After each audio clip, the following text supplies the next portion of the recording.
Olá meninas, tudo bom com vocês? Eu espero que sim. Estamos com saudade uma das outras, né? Espero que em nome de Jesus em breve estaremos juntas para glorificar o nome do Senhor. Amém? Hoje eu trarei uma breve reflexão sobre algumas atitudes que nós devemos ter parecida com esses personagens que eu trarei o esboço hoje. Então são algumas atitudes que nós devemos ter, né? Para lidar com as pessoas, para lidar com situações no nosso dia a dia. A primeira atitude que eu quero trazer para vocês hoje é a humildade da mãe de Jesus, Maria. Maria, ela foi escolhida dentre muitas mulheres, né, para ser aquela que cuidaria de Jesus aqui em sua vida terrena. Então, Maria foi a escolha, a mulher que Deus escolheu para que isso acontecesse. E pelo fato dela ter sido escolhida, Maria não deixou com que o orgulho e a altivez tomasse seu coração. Maria, ela foi fiel ao propósito que Deus trouxe sobre a vida dela, né? De gerar e cuidar de Jesus aqui na terra. Outra característica importante também de Maria é que Maria, mesmo antes, porque o calendário ele é contado antes de Cristo e depois de Cristo. E Maria, mesmo antes de Jesus ter nascido, Maria, ela já tinha conhecimento das Escrituras. Maria, ela já conhecia ao Senhor Deus, né? Tanto que lá em seu cântico, em Lucas 1, versículo 46 ao 49, nos diz assim: Então disse Maria, a minha alma engrandece ao Senhor, e o meu espírito se alegrou em Deus, meu Salvador, porque ele contemplou na humildade da sua serva. Pois desde agora todas as gerações me considerarão bem-aventurada, porque o poderoso me fez grandes coisas. Santo é o seu nome. Então, já no Cântico de Maria, nós já podemos perceber que Maria, ela tinha intimidade com Deus, ela já tinha um certo conhecimento do Senhor, né? Então, Maria, além de ser humilde, não ter deixado que a altivez e o orgulho entrassem em seu coração, Maria também, ela já possuía conhecimento das Escrituras do Senhor. Segundo personagem que eu quero trazer agora é Ana. Como todas já conhecem, Ana, ela era casada com Eucana, e naquela época, a poligamia era uma prática que se existia entre as pessoas. Então, além de Ana, Eucana também tinha como sua esposa Penina. E Penina, por sua vez, era mulher que tinha filhos. E qual era o anseio da alma de Ana? O anseio da alma de Ana é que ela pudesse ter em seus braços o seu filho. E aquilo não aconteceu durante um determinado tempo. Então, por mais que Ana fosse amada, querida, fosse cuidada pelo seu esposo, o vazio de ser mãe, o vazio de ter a sua descendência em seus braços, Ana ainda não havia alcançado. Então, Ana foi até o templo em Siló, entrou, se deleitou na presença do Senhor e ali Ana expôs, né, a sua lamúria, expôs o seu lamento. A alma de Ana estava tão voltada para aquela petição que ela estava fazendo ao Senhor, que o sacerdote Eli pensou que Ana estava embriagada. Mas, na verdade, o espírito de Ana estava voltado ao Senhor. Eli, com essas palavras, mesmo assim, ele não abateu Ana.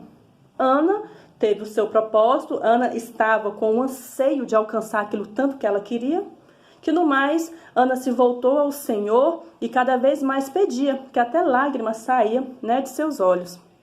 Por fim, pouco tempo depois, Ana ela foi agraciada pelo Senhor por aquilo que ela havia pedido no templo. Então, o que aconteceu? Ana ela perseverou em oração.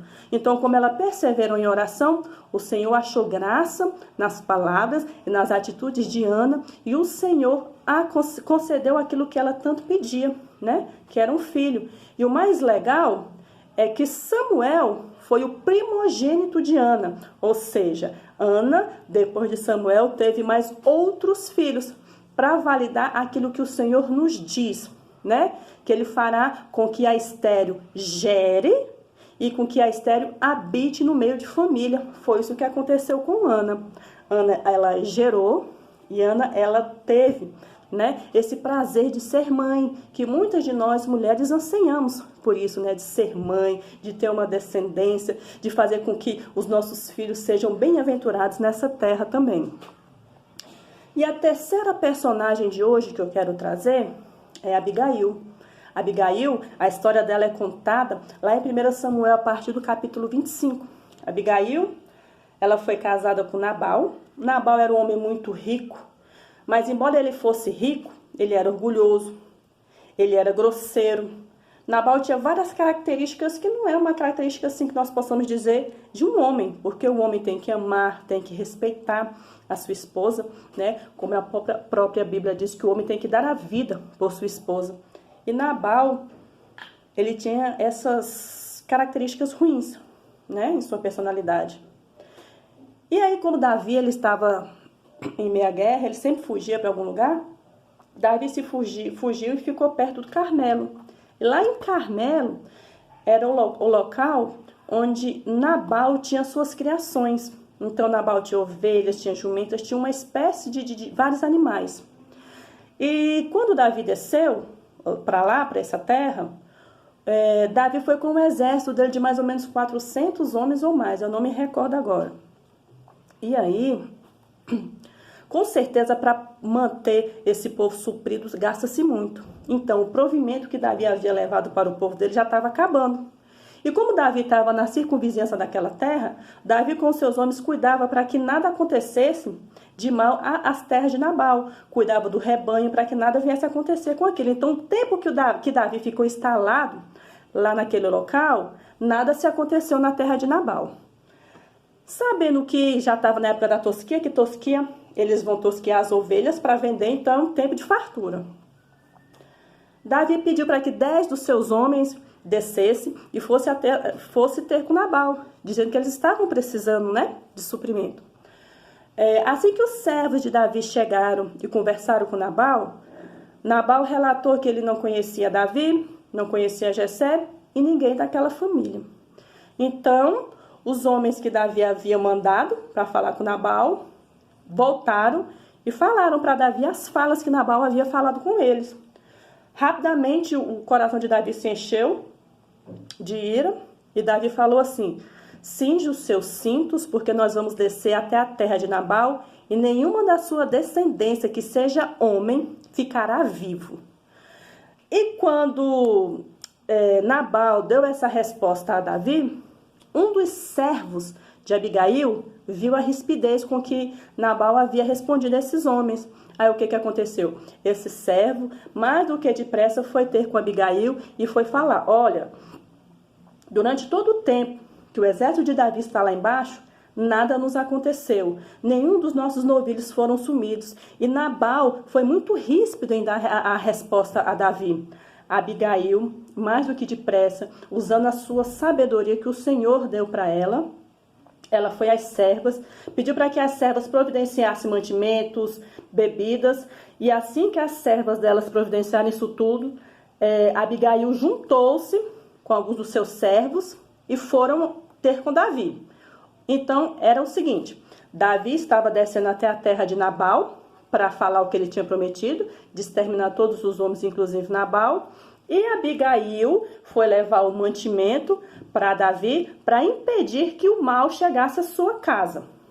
Amém? Então, quando Abigail avistou a Davi, Abigail mais do que depressa se prostrou, se lançou o seu rosto em terra e pediu para que Davi perdoasse as transgressões de Nabal.